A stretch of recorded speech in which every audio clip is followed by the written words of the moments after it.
So now what I'll do is, as you can see, the feathers all opened up nicely and they're nice and smooth and real nice appearance.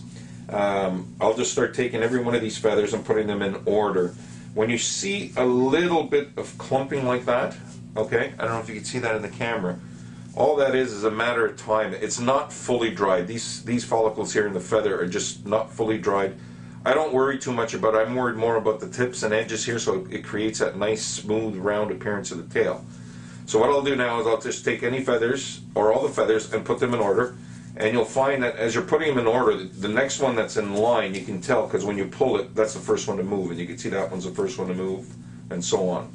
Now is a good time to also, if you got any feathers that are perfectly aligned, like angle-wise, and what I'm saying by that, if you look at the side there, you can see a couple of feathers in this area here that are a little off. This one here is turned this way a little bit more.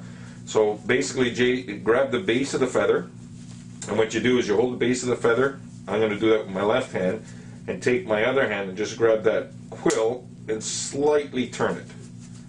Same with this one, slightly turn it. Now you can see they're in line, and it's going to make it a lot easier when you're lacing that tail to put everything in order. So you just go all the way around it. I tend to lace from the center of the tail down. Some people go from the bottom up. It's just a matter of personal preference.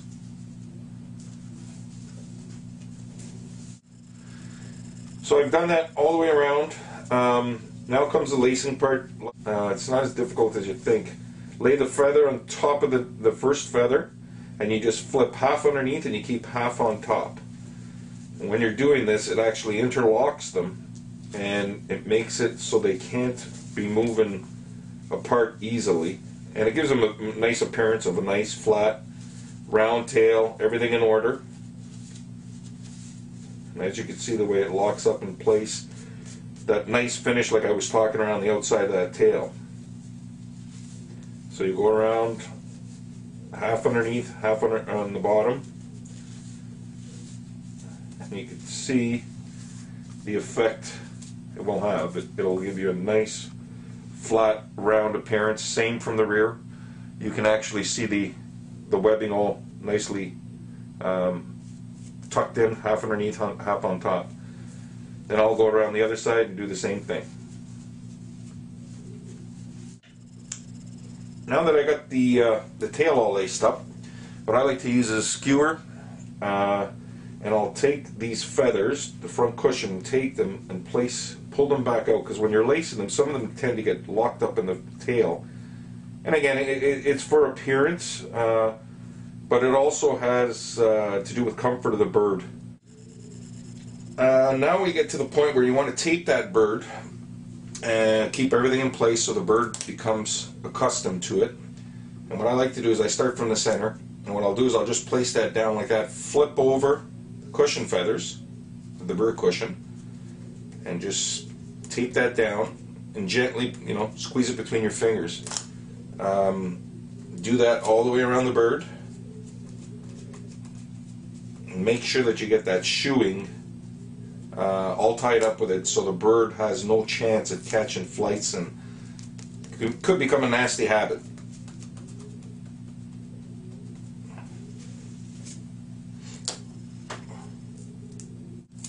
My left hand, as you can see, is not as good as my right. Again, pulling that shoeing forward. Just go all the way around.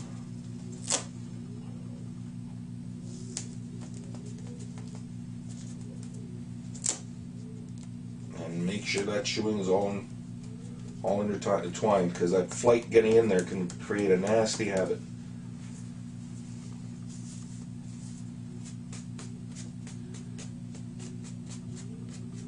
There you have the lace tail.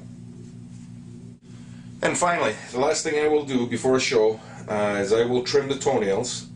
This is kind of important, because if the toenails are too long, the bird will tend to not be able to dig into the naga hide and be able to perform.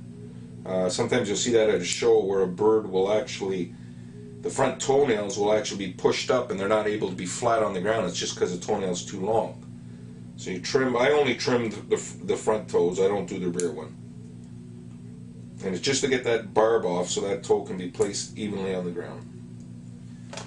And last but not least, just for appearance, I take a little bit of Vaseline, rub it onto that foot. A couple of things. Gives it a nice appearance, number one. And number two, it also gives less chance of droppings to stick to their feet. I've seen many birds where as soon as they get droppings on their feet, they just don't want to perform. They feel uncomfortable. So the oily part of this will help keep any kind of droppings to stick to their feet. Another good piece of advice is to keep sanitary wipes in hand. So when they come out of the show pen, give them a quick wipe to make sure you're not bringing anything home that could be nasty to your loft. And finally, the finished product. She's not completely dry in the front, but you can see how much that helped her. She was exposing a little bit of lower wing earlier. Just drying her up, cleaning her, getting some of that dust out of her. And you could see, I'll just see if I can zoom in there, on how much cleaner the front profile is. Little bit of time, little bit of effort, and this is the end result.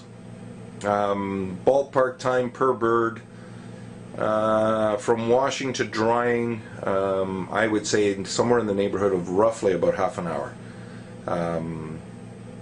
No pain, no gain, as they say. As you can see, again, the cleaning does make the bird a little bit more refined around the wing area. Gives it a little bit more body depth. Biggest thing I gotta say, you gotta have the you have to have the pieces there, no question about it. But just spending a little time and cleaning them, and as you can see, she's starting to fluff up now and preen herself and put all the feathers in the proper position. And again, it does give some more depth. There's no question about that. And it just cleans them up real nice. This bird is still not completely dry, but I make sure, because I live in cold climates, that they are fairly clean, fairly dry before they go back in. It's a good way to get them sick if they're not fully dried. But yeah, the time and the effort, I feel, is worth it. But some of the more special ones, I do put a little bit more time into them. Hope you enjoyed it. Hope you got some tips on preparing a bird for a show.